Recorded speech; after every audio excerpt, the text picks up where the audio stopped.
afternoon. Thank you for joining us today as we talk about the principles of estate planning. I'm Lindsey McKay, and I'm going to guide us through our conversation today. It's always, um, a really timely topic for most people, even for people that feel like they have planning in place. There's always sort of this question of, have I completed everything that I need to? And is there anything that I could potentially need to revise or change as things do shift over time, whether that be um, laws changing, family dynamics? There's just kind of a lot of different circumstances that can cause us to need or want to review our estate planning. So we're going to talk about it high level today. Um, if you're a client of ours and you have some questions that are specific to your circumstances, I encourage you to schedule a time to meet with me so that we can talk through what might be happening in your life or your planning. And then for those of you who are not clients, but people that we've done planning for or are currently doing planning with, it's something that we address in that process. So if you want to revisit what that planning looks like, then I encourage you to reach out as well. Okay, let's move forward here.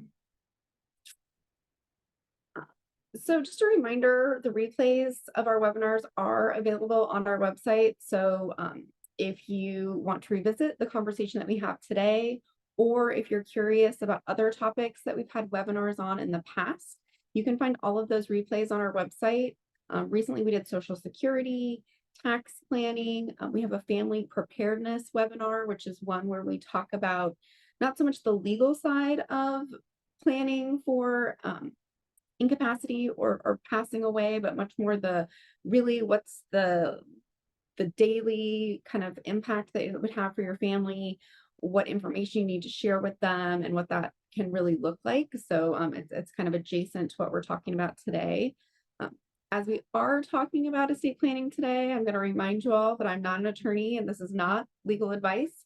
It's really meant for you to get your kind of just thoughts going about your own circumstances and things that perhaps you want to dig in deeper. We have the type of relationship where we can kind of talk through big level, what are the things that you want to achieve, what's currently in place, is there a gap that exists, and then help you be prepared for when you do meet with an attorney to formalize some of your planning. If you have questions as I go through the webinar today, please use the question and answer box in the bottom middle of the screen. Everyone is in a listen only mode, so you won't be able to raise a hand and ask questions. But if you have a question that you want to present to the group as a whole, then I encourage you to use the Q&A box in the bottom middle of the screen. All right, so with that, let's get started. So really, when we think about estate planning, it is thinking about both while you're living and while you're gone. Most people think about it on the secondary side of that, the what ultimately happens someday when I'm no longer here. But it's really important to consider that it covers some of the things that could happen in life when unexpected things happen. So if there is an incident where you become incapacitated or unable to make decisions for yourself, the planning that you put in place can be triggered during your lifetime. And then beyond your lifetime, obviously, when death occurs, there's planning that needs to be in place. When we think about why it's so hard for some of us to complete this planning, I think a big part of it is the fact that it feels like it's really far in the future. We hope to live for a long, long time, and there's going to be a lot of time for us to sort this out between now and when the end ultimately comes. And while that's true in most cases, there's a lot of instances where something can happen that is unexpected. And the more that we have in place, the better that it'll be for those that we have in our lives that would be dealing with it. So when we think about this preparation, it's both for those accidents that can occur while we're living and cause a disruption in our ability to make decisions or manage things for ourselves, but also on the long end of the spectrum, when something does happen to us and our life comes to an end, what does that look like, and how can we make it easier for the other individuals in our lives that it could impact? So when we think about it on a while we're living, that's really going to cover things where you're unable to make decisions for yourself. So that's where someone's going to come in and take over things for you while you're still alive. And then once you're gone, obviously the decisions differ, right? When we're still living, we could potentially need care. We need our family to continue to be taken care of. There's things that will continue to be needed to be addressed. And how do we kind of have someone step in and do that? As a consideration, especially depending on how old your children are and other things. So when we think about some of these things we're going to talk about today, it doesn't necessarily need to be the same person that would handle these different parts of our lives, depending on if it happens during our lifetime or after we pass away. So let's start with during our lifetime. So during our lifetime, this is really where we think about an accident has happened and something has occurred where we are unable to make decisions for ourselves. So this is where our advanced directives are going to come into play. So part of your estate planning picture, documents that you create in that process would be healthcare related. And so when we think about that, we see the first thing listed here is living will. Living will is going to kind of say, what are the things that I want to be done to prolong my life if I'm unable to make decisions for myself? So really outline that right from the start so that whoever's responsible for making your decisions from a healthcare standpoint, which is number 3, knows exactly what you would want in the case of you being unable to make decisions for yourselves. So for a lot of us, that would automatically be our partner. So if you have a spouse or a partner, you think that's the individual that I would want to make those decisions for me. But we also need to take it a step further and think, what if they are also unable to make that decision? Thinking about a third party that would step up and make those decisions if needed. And a lot of times people will look to have family members be the ones to make these decisions. And there can be, a lot of benefits to that. Your family knows you well, they know what you may want and what would be specific to your wishes. But also it can be challenging if we list multiple people in that could have differing opinions on how it needs to go. So really want to be mindful of who are we putting in charge of helping to make those decisions for us if we're unable to make them for ourselves. Power of attorney is someone that can act on your behalf in legal and financial matters if you're unable to do it for yourself. So there is one that's specific to healthcare, and then a kind of overarching power of attorney that would cover other aspects of life. In addition to healthcare, finances are a big one that we could have a need for someone to take care of for us during our lifetime. And so we really want to be mindful of how are we setting that up. And so you'll see there that we have the option of joint ownership. So a lot of times I'll hear that clients will add a family member, someone else to their accounts in order to be able to make those decisions if they're unable to. But we also need to be mindful of that changes the ownership structure, and it now makes that person an owner of those assets. So not just the ability to make decisions about them, but they now are an owner of them, which can really impact things when we get to our next subject matter, which is going to be what happens when we pass away. So we'll come back to that and talk a little bit more about ownership and the importance of that down the road. Durable power of attorney kicks in when you're incapacitated and unable to make those financial decisions for yourselves. This can be really important if we have an accident and we're needing care, right? Care costs money. And so if we have bills and regular expenses that we need to maintain, plus there's additional expenses that are coming up as we're having a medical emergency or something of that nature, keep in mind, if you're not working, income could stop coming into your bank account. How are we going to be able to move money around to make sure that we're able to cover those expenses and not have it be something that creates a financial burden for other people in the family because we don't have the right documentation in place. And then a living trust. We'll come back to trusts and our secondary topic as well, because it's one that I think people have a lot of conversations around. But when there's a trust in place, there's typically you're going to have a trustee, and you can set up a a successor trustee, so someone who's able to step in the instance where a primary trustee is unable or unwilling to function in that role. So these are the sort of things where we're just trying to get you familiar with some of these terms that would come up as you're working through this process with an attorney to understand that there's different ways that we can set up the financial side of life to make it easy to facilitate someone coming in and helping you manage it while you're living if needed.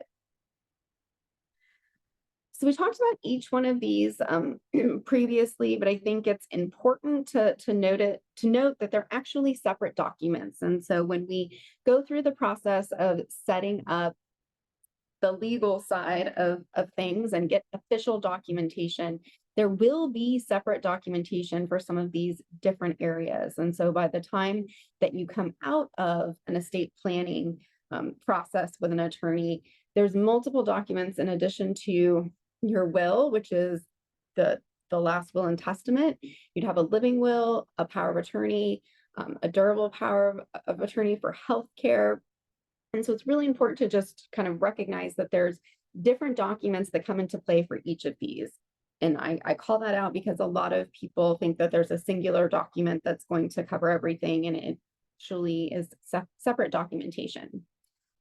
So one thing that is interesting to note is that we do have a lot of people that take the step in order to put their wishes in writing as far as healthcare directives. So what do they want to have done if they're at end of life, and what kind of measures are we willing to have taken? And so a lot of this is stuff that you can do with your doctor's office, or if you're having a hospital stay, they'll ask you that. But it's also things that you can put in legal form long before any of that happens. And then it's something that it eliminates your family from having to make those decisions in a difficult time.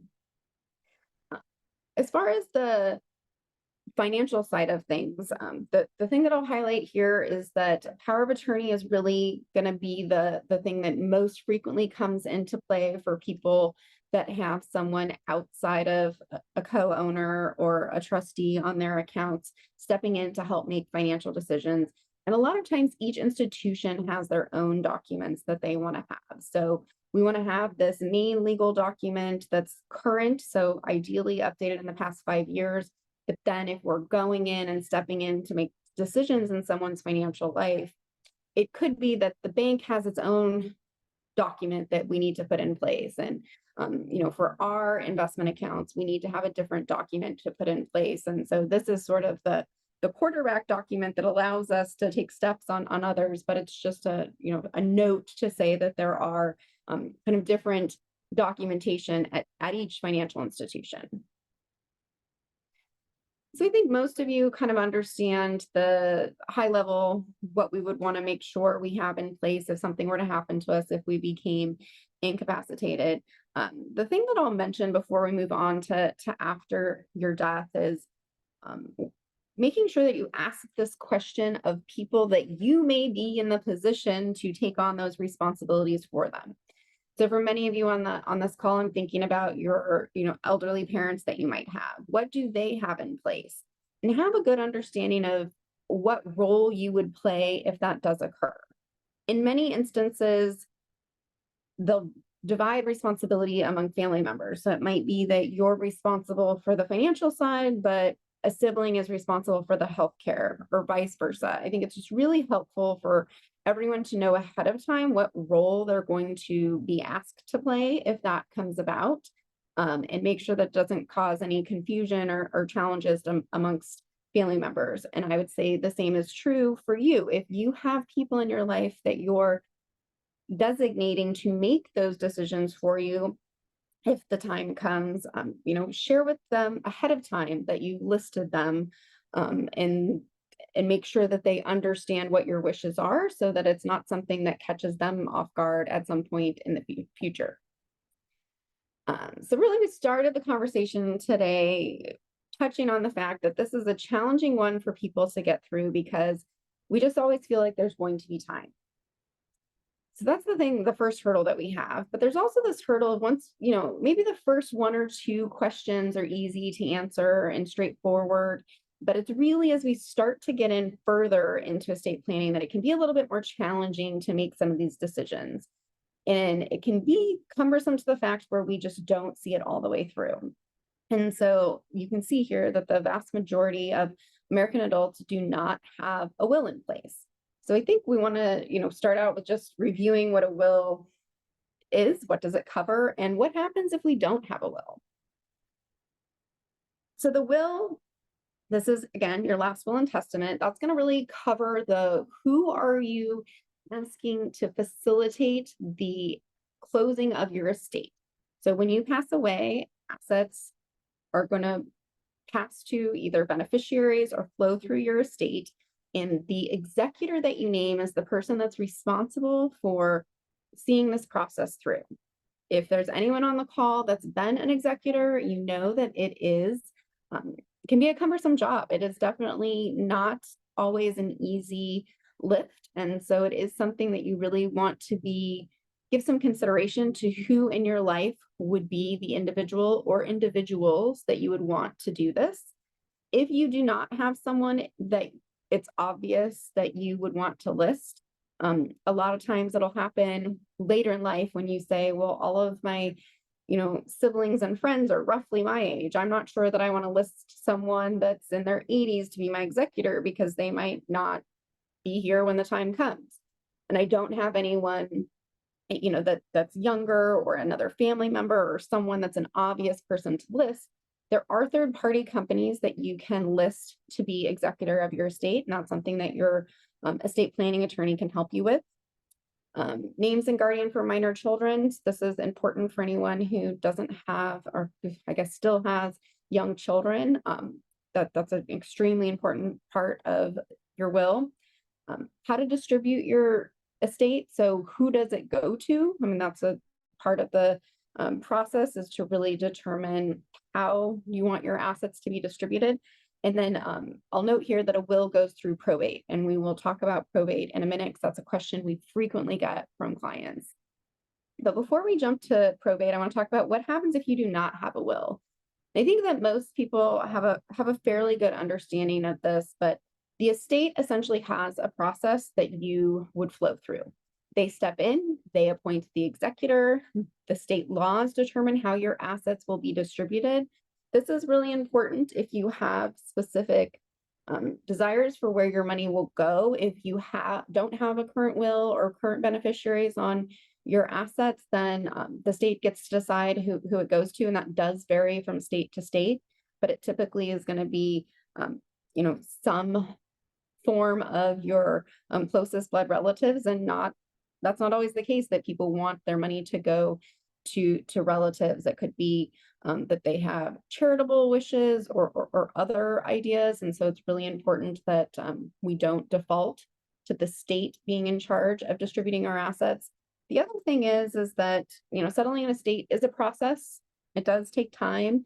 There are some costs to it, and by the time that we involve the state to oversee all of that, that can cause it to be an even lengthier process and have higher costs. So let's talk about probate, because I think this is one where people really are always kind of wanting to see if they can avoid going through probate.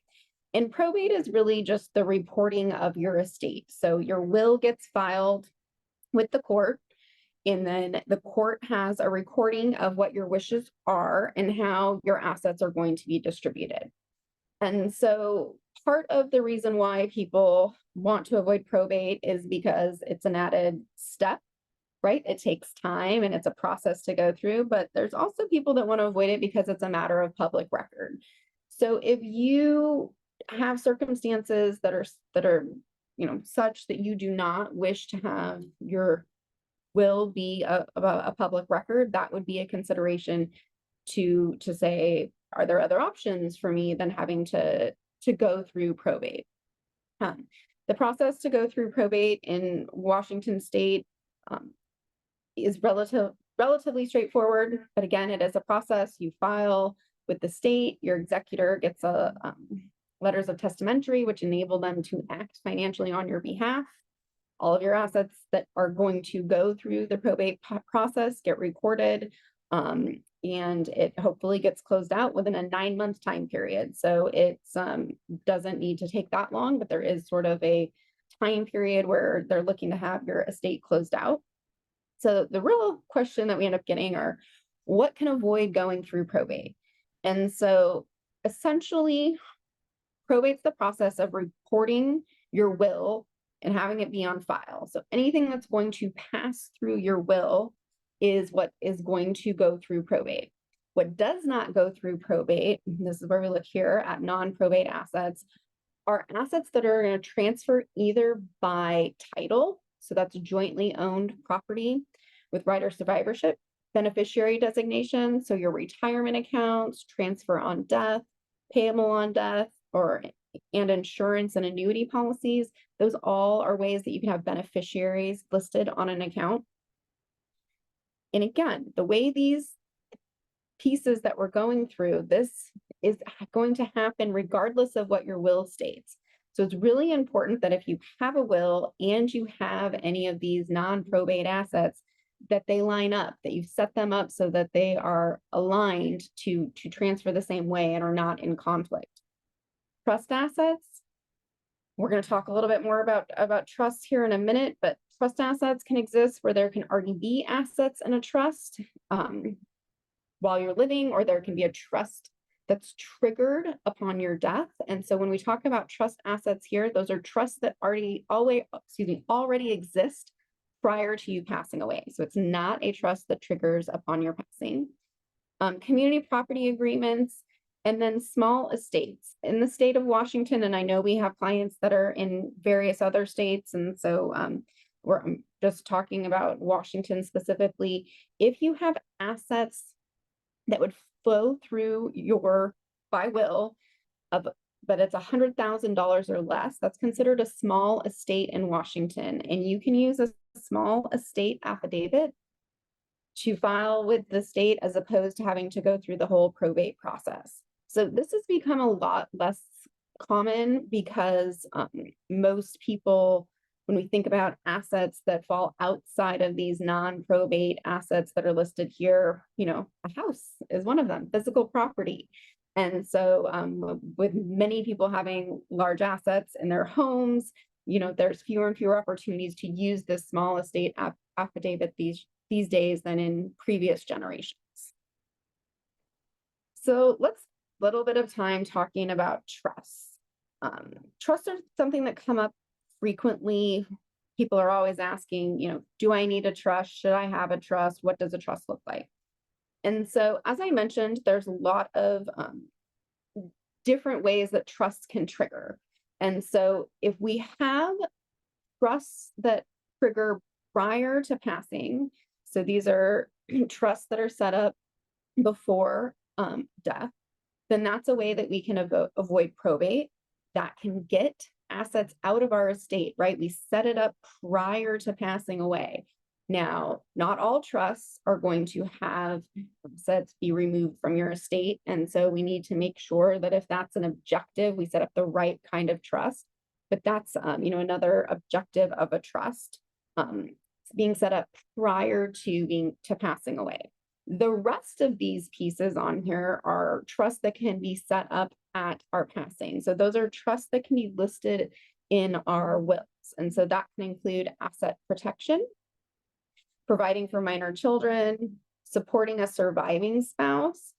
This one in particular, supporting a surviving spouse, is one that we see frequently used when there's blended families. So I've remarried, I want my current spouse to be provided for, but I want the assets to remain intact to ultimately pass to my children in the future. And that's an example of where a trust can be a great resource to continue to provide income to a spouse while they're living, but then still control who the money goes to ultimately.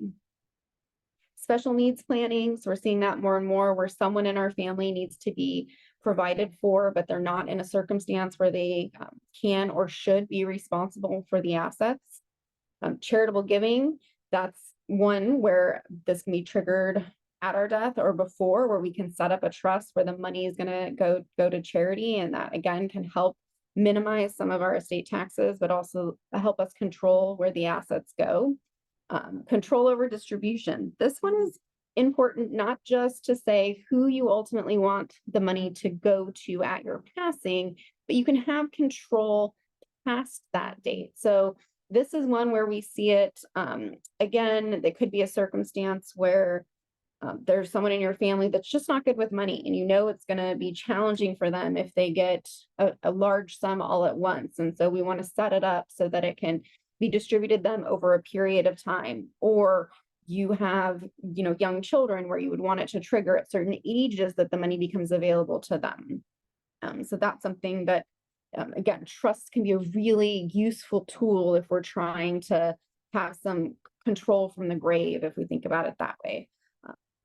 Privacy. So I mentioned that money that goes into, or that if things pass by a will, your will can be public record, where assets that are trust owned do not have to have as much transparency to them. And then management of asset or property, it also just kind of the ease of how it's going to be controlled. So this is one too where we could say, well, there's a bunch of real estate that's owned, and no one in my family is going to be really the right person to step up and manage it. So we're going to have it all owned by a trust, and then an individual or entity responsible for managing the properties that are within that trust. So this is just a handful of examples of where trust can come into play. It's not necessarily that, a trust is a given, because there's definitely considerations, pros and cons to having a trust. But these are the sort of things where if some of these or any of these apply to your circumstances and you want to understand how a trust could help in that scenario, I think that's a great exercise for us to go through and say, well, let's take a look at it and see how that would play out. And does it make sense for you to take that next step and have a conversation with an attorney about, about whether or not having a trust set up either prior to death or triggered upon death makes sense for your circumstances.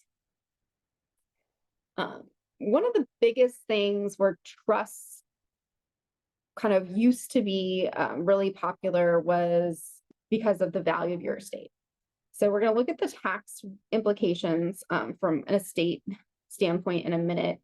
But when we think about what's our first objective, we're going to talk about what are other objectives, but one of the biggest things when we're thinking about estate planning is what's the value of our estate, and do we need to be concerned about taxes? So that's kind of the first thing that we consider when thinking about our estate plan. And then the second thing would be what are our objectives? And so a lot of times in our planning or with our clients, we just look at it and we say, let's map out what we ultimately want to happen. What do we want to occur?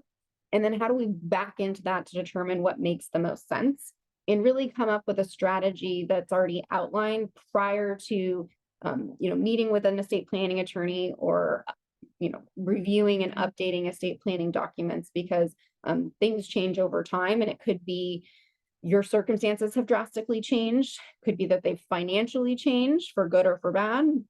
Could be family dynamics have changed. There's a lot of different scenarios where, revisiting your objectives can be important. And if any of those things have occurred, obviously we would want to take that a step further and revisit your estate planning to make sure that it's current to reflect the circumstances that you've been experiencing. So now we're getting into a little bit about that first question that was saying, what's the size of your estate? And really thinking about the tax ramifications of your estate. So if you see here, this shows just kind of a history of when we started to see some estate taxes pop up, back as early as the 1800s. Then there's periods where we didn't have them, but really since 1916, there's been some form of federal estate taxes. There's been some acts that have occurred more recently that have made some changes to that. And we're going to talk about the most recent one, the Tax Cuts and Job Act of 2017 is going to be expiring soon. And so we're going to talk about what the current estate tax laws are at a federal level, and then we'll touch on what they're going to look like in 2026 when those expire. So currently, we have a high exemption amount for an estate. So you'll see the second number down there is 13,610,000. That is the current federal exemption amount for per individual. So that means if you're living today and you don't have a spouse and you had a $15 million estate, you would get an exemption of the 13.61 that would come right off the top. That would leave a taxable amount of 1,390,000. But note that tax rate, it's a 40% tax rate. So there is a kind of a big amount that goes to cover or gets hit with the taxes if for numbers that are above this exemption amount. So if you're married, you each get an exemption, but it's also important that we plan accordingly for utilizing our exemption. So when we were talking about trusts, we were talking about that there are trusts that can trigger during our lifetime or after. And so a lot of estate planning will have trusts that trigger at our death that says, I want to use my exemption and not have all of my assets flow to my partner, my spouse, that I'm legally married to, because I want to make sure that I protect that exemption, because remember, each individual gets an exemption. So these numbers are pretty high, and for most people, they think, yeah, between the two of us, even when we fast forward, increasing real estate values, things like that, seems pretty high. But the challenge that we have is that it's set to expire in 2026, and the 13,610,000 is going to drop back to the pre-Tax Cut and Jobs Act number, which was 5 million per person. So in 2026, we're going to see a reversion back to the previous tax rates. So that is going to be indexed for inflation, and they haven't released the exact number yet, but it's roughly, when we inflate it back, it's roughly 7 million. So if we do that exact same equation that we looked at before, big difference, right?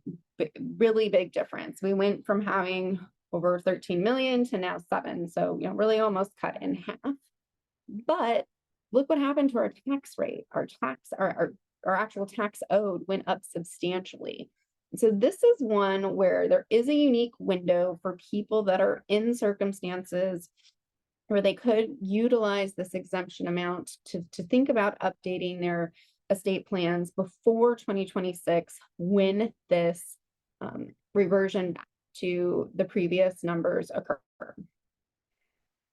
So when we think about taxes, it's also important to remember this is at a federal level, so the federal estate tax. There are some states that also have estate or inheritance tax. So you can see on this map here that there are a handful that are in orange, yellow, and those are the ones that have the estate tax, where the ones that are in blue have inheritance tax. And so I pulled out Washington and Oregon because we do have a lot of clients that are located in those states.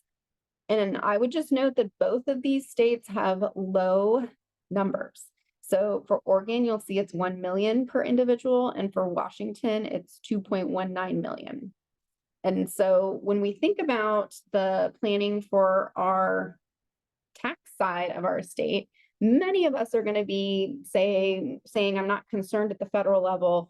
Those are pretty high numbers, but we do need to do some planning for the state levels if we're in primarily Washington and Oregon, but some of these other states that are listed on here as well. So again, I'm based in Washington State, so I pulled out the Washington State numbers for us to look at and just understand what happens, like how does the taxation of this work? And so you'll see here that that once we exceed the exemption amount, the 10% starts on the first million. And then it's additive from that point. So if we jumped all the way down to the bottom of, we had a $9 million estate, we would have taxes owed of $1,490,000 plus 20% for anything in excess of 9 million.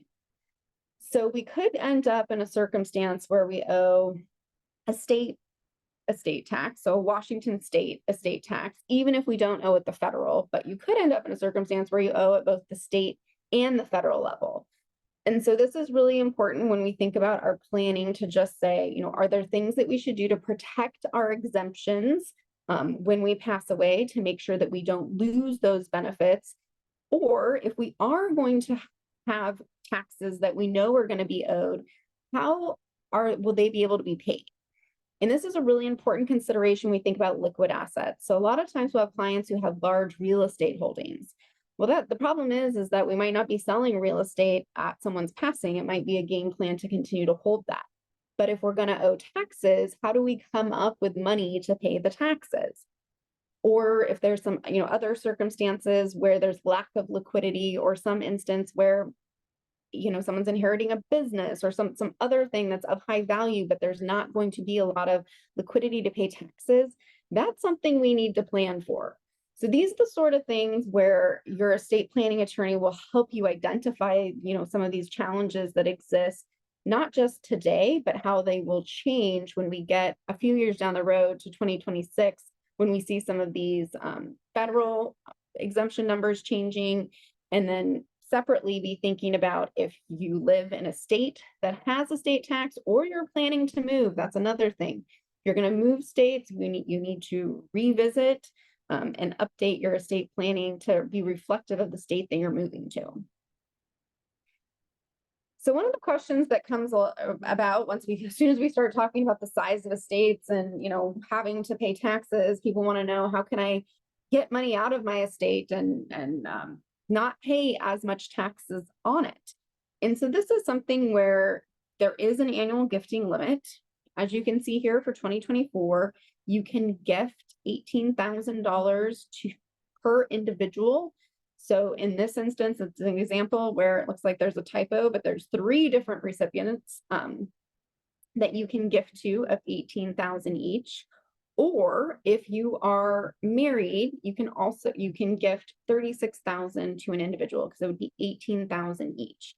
And so annual gifting is something that we can really start to take advantage of earlier in your planning. So obviously, we can't wait too close to end of life to try and do some gifting if we're really trying to get monies out of the estate, but it is something that we can do starting on the early end and try and gift a sizable portion out of your estate over time.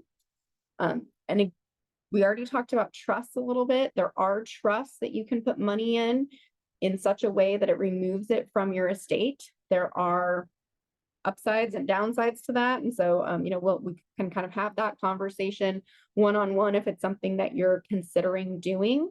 But again, it needs to be a certain type of trust in order for that to be beneficial. Before we move off of trust, I just want to kind of pause there and say there was a lot of people have created trusts over time and never funded them. So that's something else that we really want to be intentional about. If you think like, oh, I have a trust that, I set one up years ago. The question is, does the trust own anything? So we really want to think about, if we've done planning in the past, has the planning been executed? Meaning, have we carried through and set everything up to be reflective of the planning that you completed? So that's everything from beneficiaries to making sure we've got ownership of assets correct, to, if there is a trust, does the trust own anything? If there's assets that are supposed to be in the trust, have we moved them in there? So all things that, again, just a good reminder to say we should be periodically reviewing our estate planning and making sure that everything has been executed as agreed to with your attorney. And I know that can be challenging, because a lot of times you meet with an attorney, we feel like we got a good game plan together, you get documentation, you sign it, you leave, and you think everything is wrapped up. But there is kind of a next step. So we do need to make sure that if there's changes that need to be made to your assets, that those changes do occur. And that's an area that we can help you with. So we can help review what's your understanding of your existing estate plan. and kind of walk through to say, here's your current assets, according to your understanding, this is what would likely occur, and make sure that it all lines up. So always worthwhile to review it and have a conversation together. I mentioned earlier about objectives that you have, that, again, what are we thinking about? Why, what do we want our estate to accomplish? And so ones that we hear frequently are ease of asset transfer. I don't want it to be cumbersome for my beneficiaries when I go, because most likely that person experienced, an event themselves where they had to deal with executing an estate and know that it can be challenging. So how can we set it up to be really easy for our beneficiaries to take over ownership of the assets that they're entitled to? Reduce taxes. We did spend a little bit of time talking about the taxes. I know that it's a lot to comprehend in a couple of slides, but again, we're here to help you look at that side of things. And it's really important to think about not just the value of your assets today, but what could those potentially grow to during your lifetime? So a lot of these numbers are adjusted for inflation, but when we think about the Washington state exemption amount, that hasn't seen big increases. And so there are some things where we might want to be proactive at forecasting how much our assets could grow to in the future, to say, well, maybe we're not in some of these areas where taxes are a concern today, but could we be in the future? And so, again, there's planning for today, and then there's planning for down the road, and how can we make sure that those are both being considered? Protection, again, this is one where it can mean a lot of things. So, it's vague for a reason, because sometimes we just need to protect people from themselves. Sometimes we have some much more specific objectives where I've seen circumstances where, your child is married and their marriage is not on the most solid ground. How do I protect what's going to go to my child, but make sure that it's not something that their spouse ultimately could get half of if their marriage doesn't last? Things like that. And again, for some people, privacy is a high priority, depending on the size of their estate and things that they wouldn't want to necessarily be information that could be accessible to the public. So I had a couple of questions come in that I want to answer before we continue on. One of the questions is around, that annual gifting. I like the idea of gifting annually, but I don't want to incur taxes myself.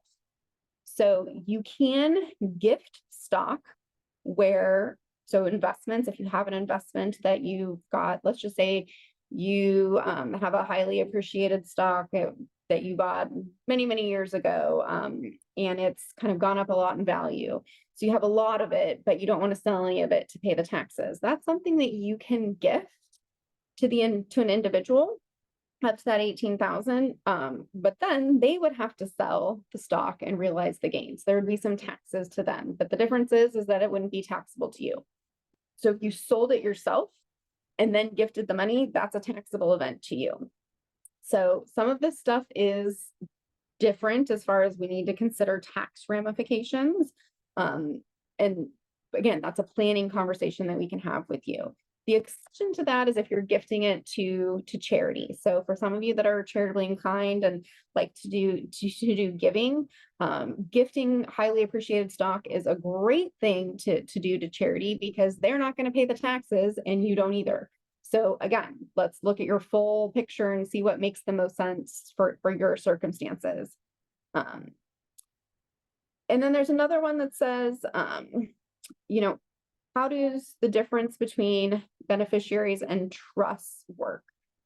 And so again, it's sort of a long answer, but it depends on what our ultimate objectives are. So beneficiaries mean that I can inherit the money outright. If I have a designation on a retirement account or an insurance policy that lists an individual, then they get the money directly. Where if it's in a trust, then it's the trust document dictates what happens. So that's again where we can add some stipulations about how the asset is distributed, when the asset is distributed, what that process could potentially look like. And so it's, again, a manner where we think about this protection piece that I list here. It gives us a little bit more control and an ability to say, what do we really ultimately want? How do we want that money to be handled? So depending on what your objectives are, a beneficiary designation could achieve your goals without the need for a trust. But again, depending on what those objectives are, it could be that a trust really is the proper tool for that. So that's where it's we can really come in to play and have these conversations with you in a way where we can talk it through and have a better understanding of what you ultimately want to achieve, so that by the time that you do go meet with your attorney to either update or finalize your legal side of things, you're clear on what it is that you want, and you're not kind of lost in the conversation when you're trying to run through it with your attorney. Great questions. Oops, so other considerations, I already talked about some of them. I think, the stuff that we hear most frequently is wanting to put beneficiaries in a position where the money isn't going to be something that creates challenges for them. So great example is the one where I just referenced where, is it going to cause marital strain? Well, is there some, what can we do to avoid that? Another one I hear is that, is the consideration of, is equal always fair?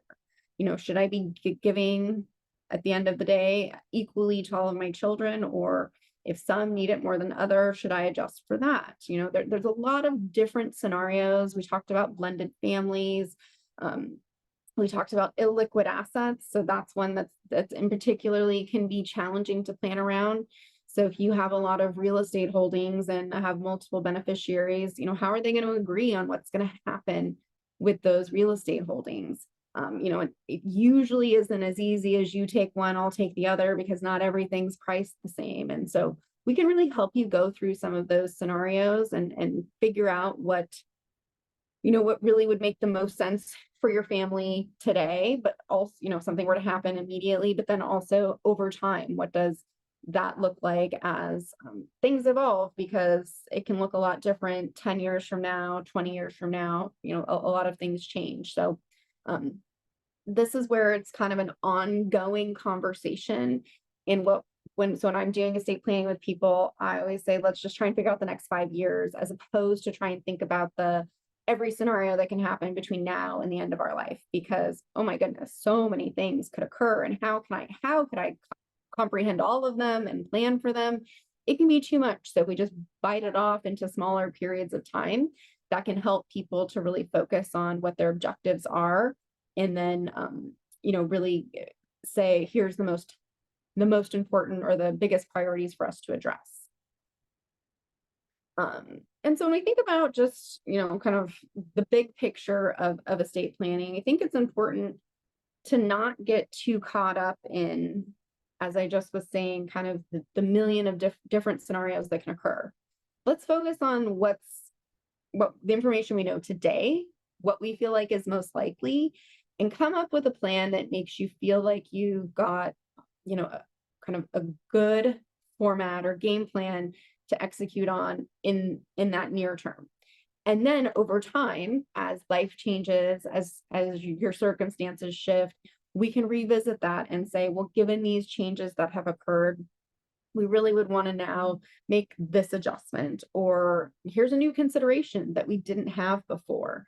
And so it's something that is sort of an evolving process. And I think that's another thing where people, maybe kind of kick the can down the road just to say, it's not something that I really feel like I need to address today. But in those circumstances where something does unexpectedly occur, it is really critical that you have some form of planning in place.